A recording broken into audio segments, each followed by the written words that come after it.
So this has been a bit of a road show. It's been to the US, it's been to Europe, and now this is the final presentation of this paper, and then I'll submit it to a journal, and hopefully it'll be published. That's the goal. So it's talking about conservation easements, or I'm going to talk about conservation easements and tax credits, and I found out that it's very similar to what you have here in Australia, a conservation covenant. So basically, it's going to be very parallel. So in Europe, they didn't know what I was talking about, or maybe they didn't care, but here you should know and care. Okay? And what I'm going to do is basically develop a real option model to try to understand how we should think about these tax credits that we offer landowners who agree to sign conservation easements or covenants. Okay? And my research objective is simply, are these easement tax credits, which I'll explain, are they justified and are they efficient? And I'll sort of have a theoretical framework. No empirical work today, just theory. And I'll first of all look under assuming competitive agencies and then non-competitive agencies. That's what my model will allow. And we're going to look at one interesting case. What we mostly see is easements that are being donated by landowners rather than purchased. And I'm going to have some comments about that, whether that's in fact due to zero budget from the agency or whether it's just a zero price corner solution. This will all make sense when we get into it. Okay, so I think you know the story. It's a little bit less relevant for Perth because you don't really have a prime ag belt right around your city, but in many cities you can imagine there's fertile land right around the urban core, and there's a lot of concern about preserving that. So it's irreversible, and we worry about future food security, about developing land, productive farmland into shopping malls, and these sorts of things.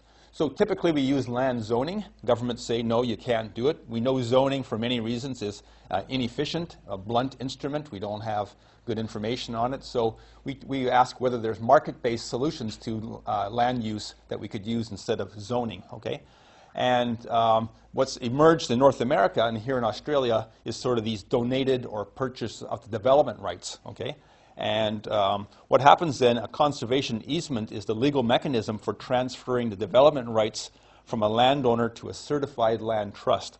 So basically the farmer can continue farming the land, selling it, passing it on, but there's an easement in place that says you're not allowed to now to develop the land, put a shopping mall on it. So the status quo use can continue.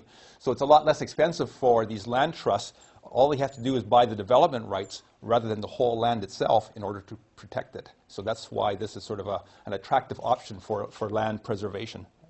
Okay, I'm going to focus both on mostly I'll look at the purchased easements, which is not so common in the real world. I'll have some things to say about the donated easements, which are very common in the real world. I assume that's the same here in Australia. Okay, so the tax credit is what I'm focusing on. Basically, if you donate your easement or if you sell it below market value, the government in Canada or your federal government will give you, basically, will view it as a charitable donation, at least in North America. It's viewed as just like you donate to the Red Cross, it's a charitable donation. And the gift, they'll get an appraiser out on your land. Yeah? Jim, with the easements, does that apply to the entire property title, or can you have like a section? Yeah, you can have sections. For example, you can have wetlands. If you want, you want to preserve it for ducks or something, you can. I'm mostly thinking about the entire property, but you can have all sorts of restrictions and covenants are possible. Okay. So the gift is simply you get an appraiser out there, and they try to figure out what would the land be worth without this easement in place. What's it worth with the easement in place? Basically, that's the loss you took by signing the easement, and then they'll subtract off any cash payments you received, and that's basically the gift that you're making to society from agreeing to this easement. And that's equivalent to a charitable donation. And in Canada, you would figure out your income tax, and then you get a tax credit. So you get 29% federal tax credit, 15% provincial tax credit, and they're non-refundable, so you have to have income to shelter it against, but you can have 6 years and up to 75% of your income can be sheltered. So it's a pretty generous tax credit. And that's only federal income tax. The list goes on. In the US, you often get lower property taxes because your appraised value of your land comes down, and then you pay lower property taxes to the municipality. And in the US, even more important is you get lower estate taxes. So it's a really big bag of goodies for landowners. Yes, Steve? This happens here in Australia quite often. We might have some pretty tough years. So a number of years in a row we won't have any positive profits. Yeah. What happens to the tax credit? Yeah, so what they've done in the U.S., many states are allowing them transferable, which has really added bang to it, because now you can, if you don't have enough income to use your tax credit, you can sell it. And there's markets developing for these things, so that's really added leverage to it. So whether that's coming to Australia, well, we'll have to wait and see. But It's a once-off credit. It's not an annual. no, it's a once-off, So yeah. You get it once. Yeah, and then you can spread it out over 6 years, and then it's done. Yeah, that's right. Okay. So whatever year you do the donation. That's right. You it's the valuation, which could be strategic. That's right. You'll probably strategically align it with your income as well, or yeah. Okay. So we see there's a growing public concern over easements, particularly in the U.S., because these things are growing rapidly. In the last 15 years in the U.S., we've seen easement acreage double from like 23 to 47 million acres. And it's just like sort of really catching on. These land trusts are forming. Looks like there are 1,500 different land trusts right now in the U.S. that are holding easements. So it's kind of like out of control, people are feeling. And these things are perpetual. They're very hard to reverse. They're like forever. They're not like a 10 or 15-year conservation contract, right? And they have significant implications for urban planning once you have this land use that's being permanently restricted against some sort of development. So people have been writing about it, that there's basically socially desirable development opportunities are simply eliminated. This should be developed, and it isn't. Yeah? Who's liable for the management of the easements? Yes. Is it the body that you donated it to? Yeah, and they have to be certified. They're certified land trusts. So they have to have certain qualifications to be a land trust. And then there's supposed to be oversight on them, and that's where part of the problems is. The oversight is not always that good. And so they incur the management costs? They incur the management cost and the monitoring cost to make sure it's doing what they're supposed to do. Yeah. Just another sort of clarification. In perpetuity, Yeah. is there any clause, legal clause somewhere that in the future there can be a system that would annihilate or whatever it's called, Yeah. the easement, Yeah. and get it back into... That's the very controversial. There's lots written about it because, of course, if you make it too easy, then these things don't have the bite. So, yes, I think there are ways, but it's complicated and costly. So I think from state to state and from province to province. Yeah, I expect it would, how difficult that is. I don't know too much about that. That sort of, in my model, it has to be completely irreversible, so I pretend it is. California, it's not too hard to get them out of those controls. Is that right? Yeah. Okay. So, yeah, we're losing socially desirable development opportunities. The big one is a lot of these municipalities are losing big tax revenue. So, now they're having to raise their tax rates, and other neighboring properties are saying, gee, we're paying more property taxes now, and less services being delivered. And there's just a really rapid expansion of these small-scale land trusts with kind of spotty monitoring, so we don't quite know what's happening and who's bearing the cost of that. So that's sort of the context. So I think, it's here, for example, this is just in Indiana. A lot of this is creeks and wetlands. These are not around urban areas, but it just gives you the sense that all the blue dots are land that has some sort of easement on it. And the whole U.S. is full of these blue dots if you look at it. There's a nice online map of it. So here are some of the stylized facts that I'm going to try to build into my model, okay? That we see land development is a classic real option because you're holding on to land and you're deciding when to sell it for development. And it's clearly development values are uncertain in the future and it's irreversible. So you really should be thinking about it as in a real option framework when you make this decision, okay? And this is important because if the landowner is delaying the development decision because of the real option, then society gets the benefit from the environmental flow that occurs before the land is developed. So we have to account for the delay in development when we want to value the environmental benefit of using an easement. Okay? And what we see is, for obvious reasons, conservation agencies never have enough money to solve all the environmental problems in the world. Basically, they have restrictive budgets due to the collective action problem. It's hard to raise money to solve environmental problems. So for this reason, we believe there's underinvestment in the easement. And this is probably what motivates these generous tax credits, because we believe agencies don't have enough money in the market to solve these land use problems themselves. So let's use tax credits to help out. But we also see, though, that I think these like 1,500 small-scale land trusts, there's a great deal of, I think, a loss aversion by people who live in cities. They fear that once this land is developed, it's gone forever. It's not like other environmental projects that you can sort of go back and redo it if it doesn't work out.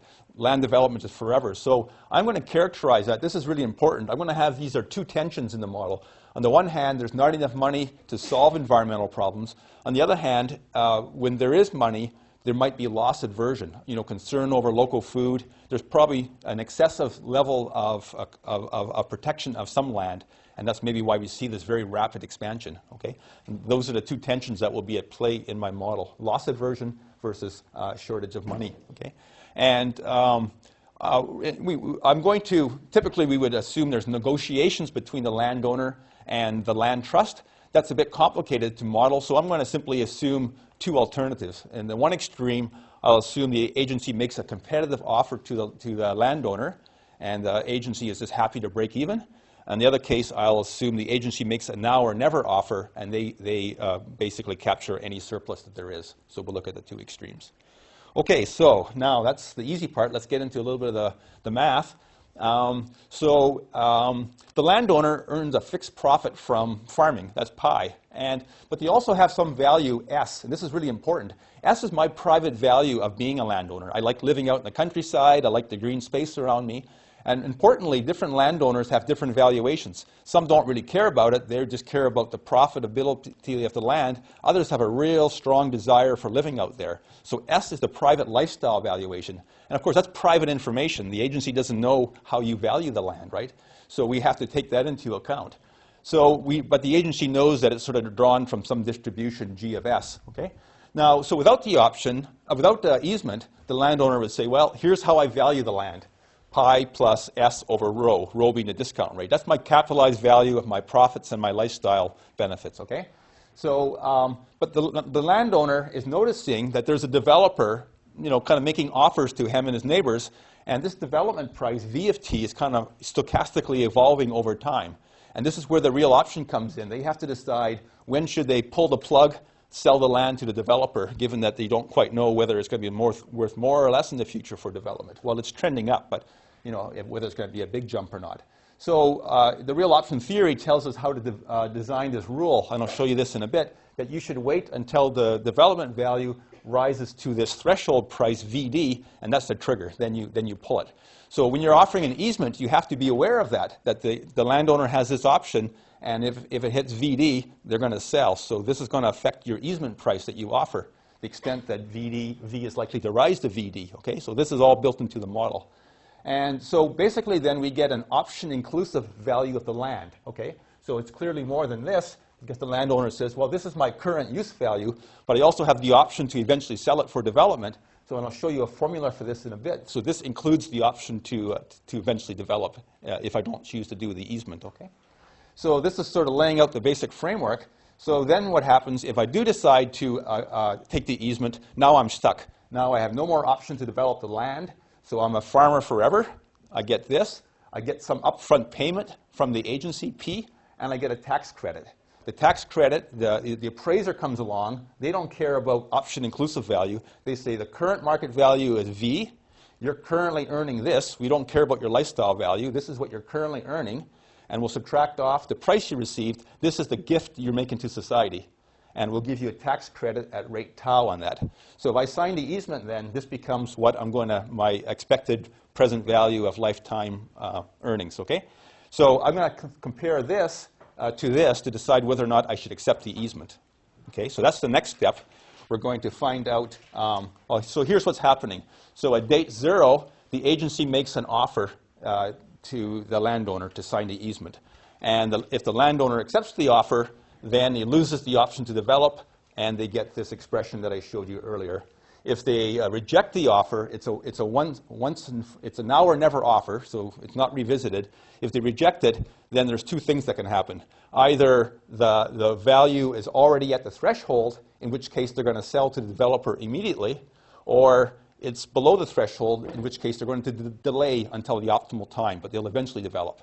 And during this interim period, society continues to enjoy the environmental flow until the land is eventually developed. Okay, that's sort of the idea here. So there's no bequest mode. They don't want to give the farm to their kids. They will always it could be. Give it to society or give it to a private developer. I mean, S could incorporate some that's right. bequest to my grandchildren. Yeah. That's right. It's a bit difficult because we have these infinite horizon models, and we sort of assume there's rolling intergeneration. Yeah, But okay. you could interpret the easement as a bequest. Well, that's true. You could do that. In fact, that's what a lot of people do. That's their bequest. They sign the easement, and then that's the legacy they leave behind, right? Okay, so like I said, you're indifferent then if this is your easement outcome. That's if you decide to wait and eventually develop the land. So there's some value of S. Somebody's indifferent. There's some kind of lifestyle that makes you say, I don't know what to do here. And we can solve for that S. Well, we'll work with the inverse function. So basically, this S hat is the person who's indifferent between signing the easement and rejecting the easement, okay? And this is the price you have to pay that person to make them indifferent. So basically, if you pay more than this, they'll sign the easement. If you pay them less than this, then they'll reject the easement, okay? So that's our main pricing function that we're going to work with. Now, I told you earlier, there's this, how do you value the land? This is a standard real option formula. This basically, think of this as a discount rate. Like, if you know finance at all, this is an annuity, okay? And this is the present value of an annuity. Normally, you'd see up till time t, e raised to the negative rho t. Well, this says we don't quite know when that development time is, so this compares v to the trigger, and this basically is an estimate of when the land will be developed. So this is an annuity up until the expected time of development, and then when the land is developed, then the landowner receives this price, and they discount it by that. So basically, this is like a discounted formula. And here's our trigger. Basically, it takes your current use value and it marks it up by this beta function, beta over beta minus 1. So this is bigger than 1. It says, basically, you're going to wait until the land value is sufficiently, the offer from the developer is sufficiently above this value here before you decide to sell. And this depends on how much volatility there is and the growth rate in the land value. Yes, question? Is risk aversion playing any role here? Yeah, the discount rate. That's all embedded in beta. There's a formula for beta which I'm not. Risk aversion. Oh, risk aversion. No, risk neutral. Yeah, right. Okay, so then you can figure out what's the probability of accepting the easement is just 1 minus g of s. Okay, so with. In the trend also, though, can it be expecting the trend? Yeah, we can. I don't know if there's any technical problems. We usually assume on these real options that it's either 0 or up, but I have to think about whether trending down still gives you a solution. Yeah. Okay, so a competitive agency then. So like I said earlier, if the easement is rejected, there's going to be a temporary flow of environmental benefits until the land is eventually developed. That's what that W is. Basically, it says, okay, until the land is developed, this is how much. This is what I expect to get based on when I expect the land will be developed. Okay. So what happens then? And it's based on sort of this first heating time density of the real option, but don't worry about that. So what happens then is if the easement is signed as a conservation agency, I say, okay, omega here is the flow of environmental benefits that the society is getting. And if the easement is signed, it flows forever, and it grows at rate g. So big omega then is the environmental value of the land if it's protected forever. If it's only temporarily protected, then of course you just get the expected environmental flow. So the difference here, omega minus w, then is basically what I'm willing to pay to protect the land. Okay, so this becomes basically my willingness to pay. If I'm competitive, then this is basically what I will pay. So now we had our pricing function in the previous slide. We can match that up there, and that defines what the equilibrium is going to be. Yeah. Does the environmental flow, like, does the agency who's purchasing the easement, or, the options, right? Yeah. Do they ever improve the environmental services? So, for instance, fence it off. Oh, yeah. I expect that there would be some of that, and that's not built into the model, but that would have to be another cost.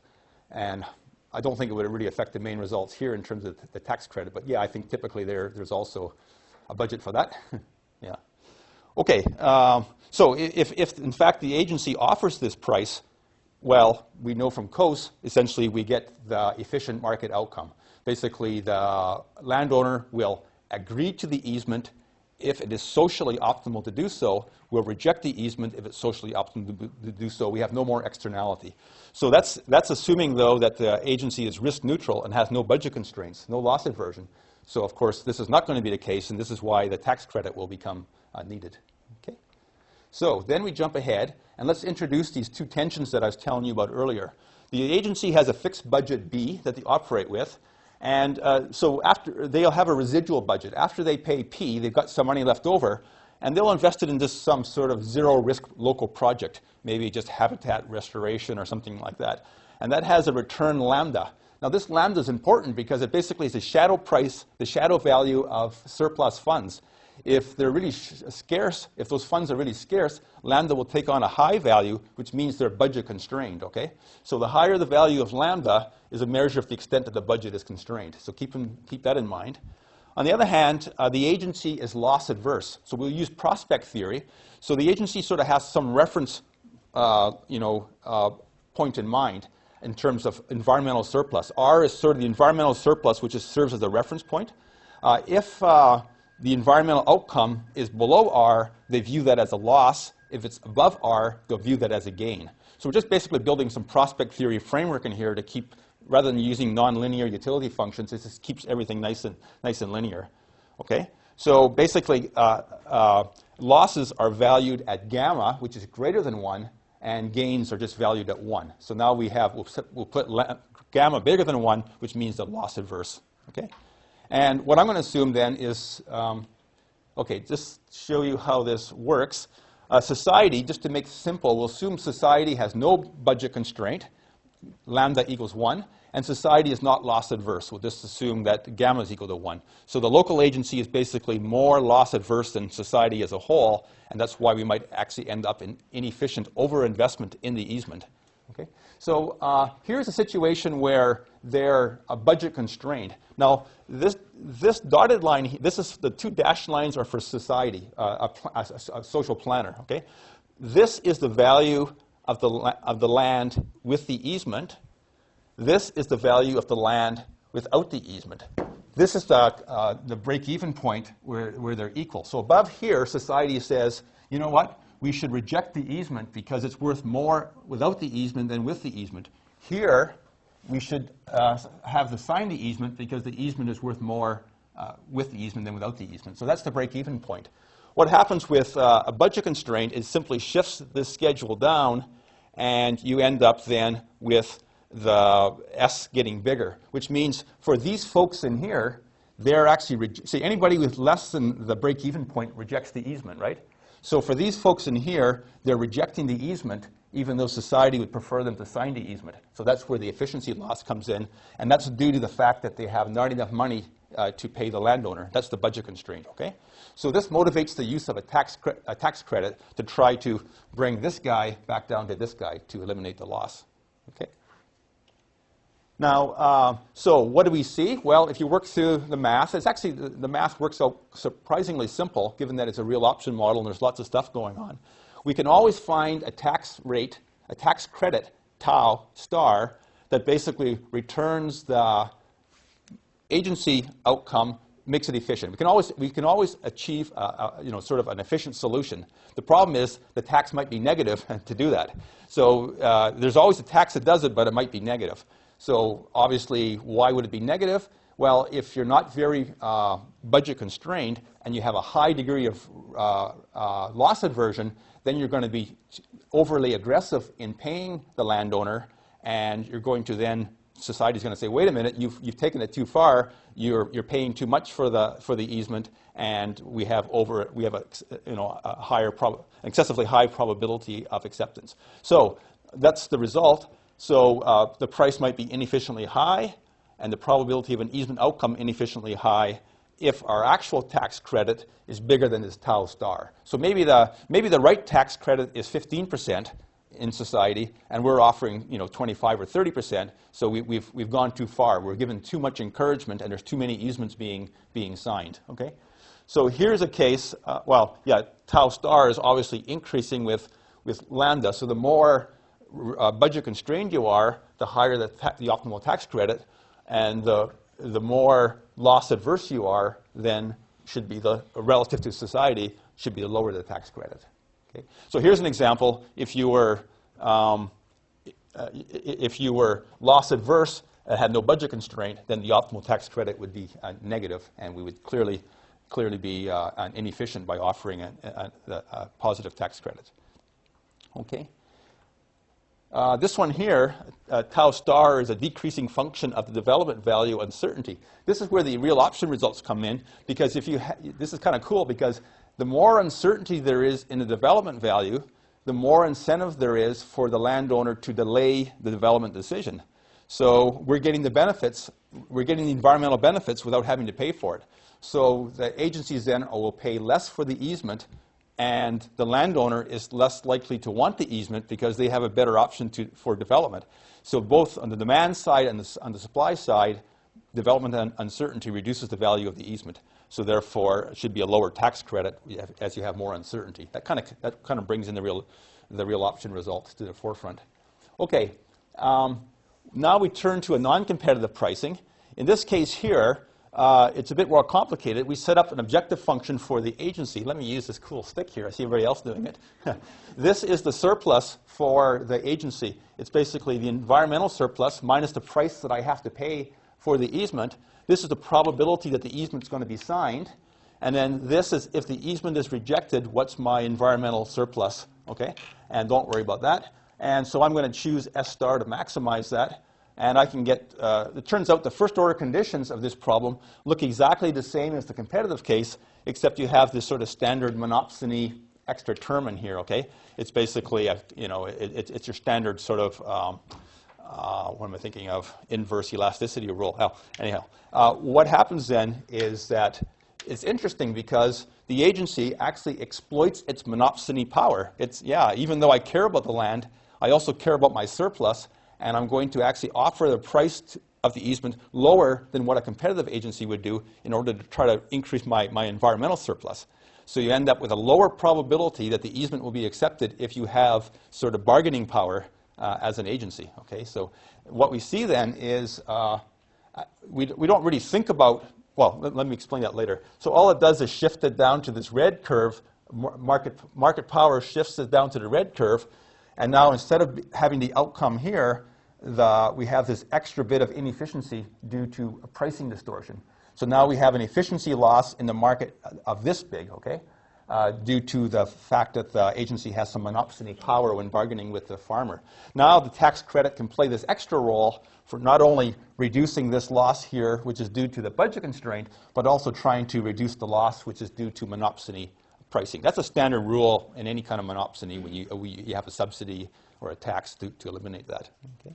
So that's sort of what the extra bit we get from introducing competitive pricing. Not really that much more insight than what we had before. So what did we learn then?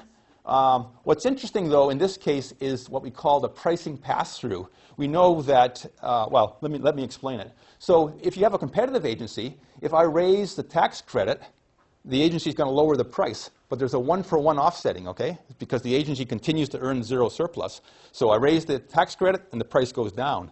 But what happens with the non-competitive pricing, it's more than one-for-one. If I raise the tax credit, I'm going to lower the price more than one-for-one. I'm going to put some of that tax credit in my pocket in the form of environmental surplus. In other words, there's pass-through. So it's costly for society to use tax credits when you have monopsonistic agencies because they're capturing some of that tax credit and they're converting it into environmental surplus. Okay? And especially if there's a high social cost of using tax dollars, which there probably is, I don't account for that here, then it's very costly to use these tax dollars. I mean, unless we think the agency is using that money and doing other good stuff, then the cost isn't going to be as bad. But basically, it's standard pass-through. Let me show you a picture of that. I think will make more sense. So this is kind of a different way of looking at the diagrams rather than what I had before. So I'm not sure you can see it here. This is the social efficient outcome, the solid curves. This is the outcome with monopsonistic agency. The tax credit shifts everything to these dash curves here. The goal is to shift the private market outcome to the socially efficient outcome to reduce this right here. And the tax credit does work that way, okay? It basically moves it in, but it only gets part way. Why? Because as you're offering the tax credit, the agency is lowering the price that it offers the landowner, and more than one-for-one. It's actually the agency is becoming sort of progressively better off the bigger the tax credit. That's the pass-through argument, okay? And so that's sort of inefficient for society to have to sort of transfer money to, surplus money to the agency in order to get a reduction in the deadweight loss, okay? Now, as you can imagine, this actually might be driven down to zero, right? If what would stop this price here from being driven all the way down to zero? And that's what I'm going to talk about next. We could possibly see what we call a corner solution, where the agency says, you know what, I'm not going to offer anything for this easement because the tax credit is so generous. Given my monopsony power, it's in my best interest just to offer zero and encourage them to donate it. Okay? So now we have this dual issue because we know in the real world a lot of easements are donated simply because these land trusts have no budget at all. They just basically said, hey, look, you get a generous tax credit, donate the easement, do the right thing for society, legacy for your kids, blah, blah, blah. And a lot of farmers, or a lot of landowners do that. But we also might have the scenario where, in fact, the trust does have money, and it's simply not in their best interest to offer anything for the easement, okay? And we might be hard to distinguish that from as outside observers. And that's sort of what I talk about here. A sufficiently large tax credit may drive the equilibrium easement price down to zero, in which case it's equivalent to the easement being donated. At this point, there's no more pass-through. But the benefit of that, once you've driven the price down to zero, now your tax credit is no longer being passed through, right? Now you're getting 100% efficiency because the land trust can't lower the price anymore, right? So if you say have a 20% tax credit in place and you've driven the price down to zero, now if you raise the tax credit to 25%, you get really good leverage in terms of raising the probability of acceptance because you can't drive the price any lower. So that's the one good thing about having price driven down to zero. There's no more pass-through.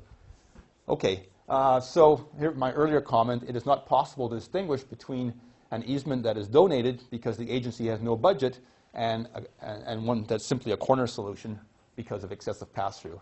And I show that corner solutions can occur with the actual tax rate could either be smaller or greater than tau star. So you might have a scenario where you have an inefficiently small tax credit in place and you've driven down the price to zero, or it might be that your tax credit is inefficiently high and that's why you've driven it down to zero.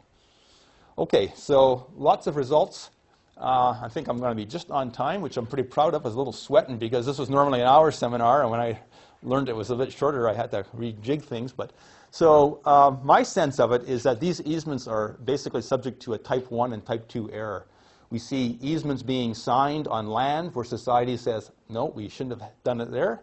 And we see easements not being signed on land where we should have had easements. And it depends on the private information of the landowner and depends on budget constraints and loss aversion and so forth. So we know now that the efficient use of an easement tax credit depends critically on the extent that the agency is budget constrained and the agency's degree of loss aversion, okay? And this loss aversion, I know, is a bit of a slippery concept because it's a loss aversion for the agency, and you probably have the same rhetoric around here about local food and everything. Like there's just, people make it seem like this is really, really urgent, that we got to protect everything, that every acre that's developed is sort of a bad move, right? So I think that's sort of an extreme case of development phobia. So I certainly find theoretical support over the concerns that easement use might be excessive in the U.S. right now and in other parts. Donated easements do not justify a tax credit. So people, a lot of these land trusts, if you go to their websites, they say, you know what, we need higher tax credits. We need more land, and governments are responding. Every year there seems to be more generous tax credits simply because, look at, we've got donated easements. It must mean it's because we have no money, but as we see now, it might simply be a corner solution. Obviously, we need empirical analysis to sort this out. So I tried to lay a framework, and now we should try to sort this out using some good data and econometrics. And obviously, the big one that I don't touch at all is the sort of spatial restrictions that you create with these easements. You get the patchwork in place around cities, and now you prevent any sort of efficient development because there's been no planning as to let's leave this farming and let's leave this maybe a light industrial park, because these are individual decisions being made and without the coordination. So that's maybe the biggest issue at all that I don't touch on. So thank you.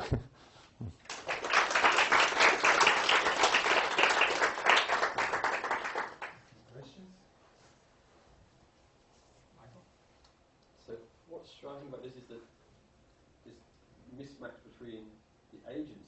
I start off thinking of being like a government agency working social welfare. Yeah. And you've got a tax regime. Yeah. And they're not actually coordinating together. Yeah. There's a mismatch between what the agencies, potentially the agencies working against society as opposed to a government agency, which you'd hope is.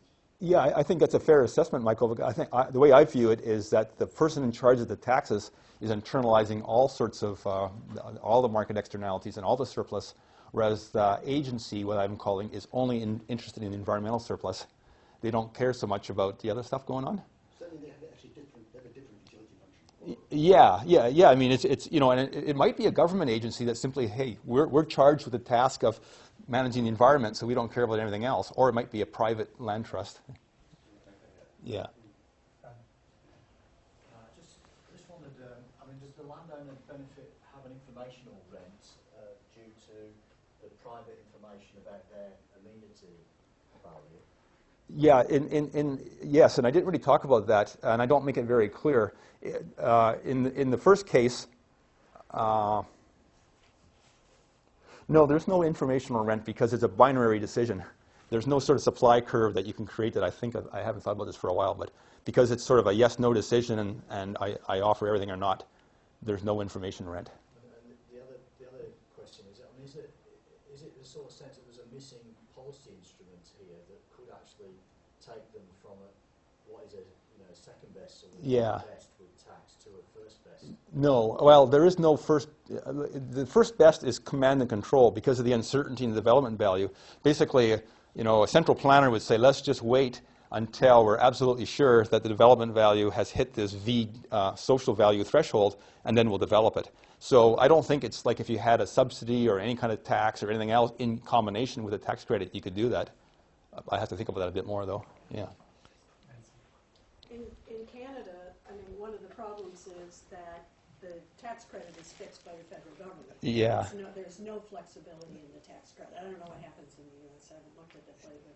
The last time I looked at the data, the cost per hectare of land donated was in the thousands and thousands of dollars, way above what you would think the market value is.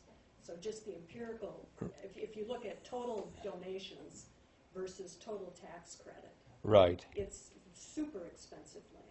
Uh-huh.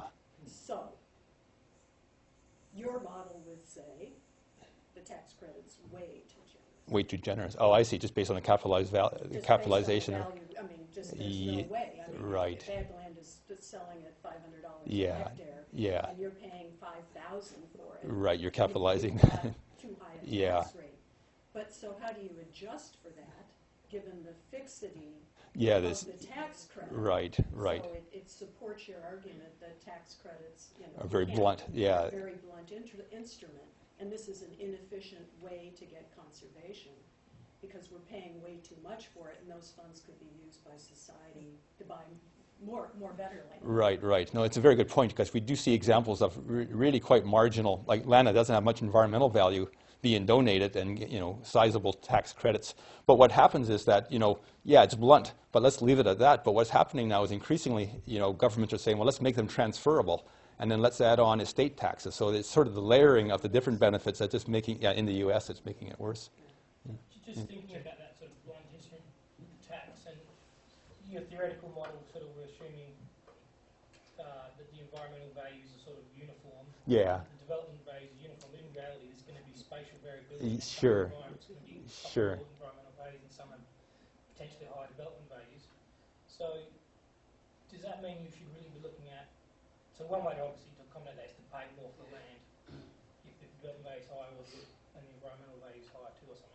Yeah. But should we be having variable tax refunds as well, or is that? Yeah, we think the literature in economics is big. You should read the legal literature on easements. They're huge, right? And it's very controversial, this stuff about what whether these easements are actually and the tax system and everything else. So I think there's very, very limited what we could actually do when you have these sort of perpetual agreements in place in terms of adding on new sort of creative things. So I'm trying to think through how or if this might be affected in California. There's a non-trivial amount of land that gets donated to land trusts, not so much as a result of the landowner directly making the decision to do it, but as a result of mitigation for other projects. So like a solar facility. Oh, I see. And Oh, I see. build on ag land. So then they have to. And so in response, they're required to, either donate a certain amount of money or to purchase Oh, yeah. conservation, land trust easements. Yeah. And I'm wondering how that decision point would be affected by, by it being a firm that's doing this because of mitigation. Right, rather than their own. Individual land. Yeah. No, I'd have to think that through, but it sounds like it's highly relevant, especially for the California case. Yeah, good point. What you said has made me interested in the idea of the irreversibility of the easement. The next step that would be interested in is make the irreversibility actually, so right now it's at the cost of buying back, so to speak, the easement is infinite. Yeah, right. But make it finite. Yeah. Make it very high. See what happens as you make that cost. Oh, yeah. And then ask the question, what would be the optimal Tax credit? not necessarily tax credit. What would be the optimal cost of? Oh, I see. If you could, if you could sort of set the right, because That will of course be a function of the expected development value. Yeah. The opportunity. It's funny you mentioned that, because I started on that probably about 4 years ago when this paper got started. I was very interested in that, whether there is a policy for reversibility. Someone mentioned that, and then that sort of got lost along the way, but it's very relevant. Yeah.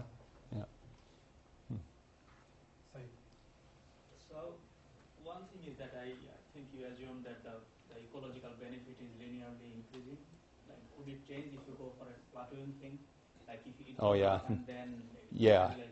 Yeah, it's a weak part of the problem is that you have development value is stochastically trending up, and the environmental value is just growing, I guess, at a constant rate, G. Not linear, but at a constant growth rate, G. And the extent that if you made it, say, logistic or something like that, I don't think it would sort of change the major results of it. I really wanted to make the environmental value stochastic as well, which it is in reality. But then everything would have to be solved using numerical methods, and you would lose all the analytical results. So this is why I did it this way. But and the related question is the variability in income from your current land use. So you are assuming it as a constant. Yeah, that's another weak point. Obviously, it's not. And all these things could be relaxed, but whether that upsets the main results or not, I'm not sure. Yeah.